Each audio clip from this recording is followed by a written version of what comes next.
Il faut apprendre à faire face à ton passé et à réparer ce qui doit être réparé. Est-ce que quelqu'un me capte? Il y a quelqu'un d'autre qui dit, non, moi je n'ai pas envie de passer. Cette partie de mon histoire, je ne l'aime pas. Parce que j'ai tellement été trahi, j'ai tellement été abandonné par mes parents. Mais si tu ne répares pas ce passé, tu vas détruire ton avenir. Non seulement ton couple sera détruit, mais même tes enfants. Tu vas produire des enfants et tu vas refaire la même chose, mais à ta manière. Que quelqu'un dise à son âme, je dois affronter le passé.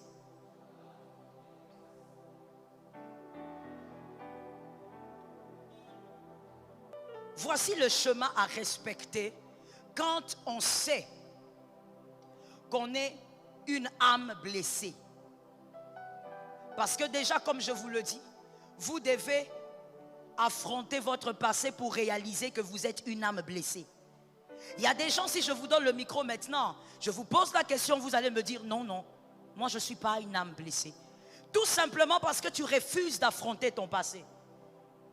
Pour d'autres encore, ils ne savent pas que ce qu'ils sont, c'est justement les résultats des événements malheureux. Ils ne savent pas que les autres n'ont pas grandi comme ça. Ils ne savent pas que il y a des femmes par exemple qui ne savent pas que la têtutesse qu'elle a envers les hommes, toutes les femmes ne sont pas comme ça. Que quelqu'un dise amen. Il y a des femmes qui ne savent pas que toutes les femmes ne sont pas arrogantes ainsi.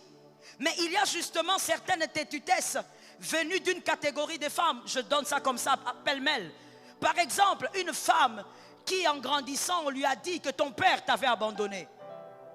Elle n'a jamais connu son père. Elle sait que son père était parti. Une femme qui a vécu avec son père, mais le père était très violent envers sa mère. Une fille comme ça, on ne va pas lui enseigner ça à l'université. Mais c'est une personne qui est blessée au niveau de son âme. C'est-à-dire que quand elle devra se marier, même si elle est très gentille, même si elle a la douceur incarnée, mais en elle-même il y a cette blessure. Dans le mariage, il y a des réactions qui seront immédiates. Pourquoi? Parce que devant elle, elle aura toujours quelqu'un qui est prêt à l'abandonner ou qui est prêt à l'écraser. Elle aura toujours une position de défense. Une personne donc qui ne peut pas vivre dans un foyer de manière équilibrée. Mais pour que la fille ou le garçon comprenne ça, il doit faire face à son passé. Comment avez-vous grandi avec votre père? Parce qu'on commence toujours par les parents.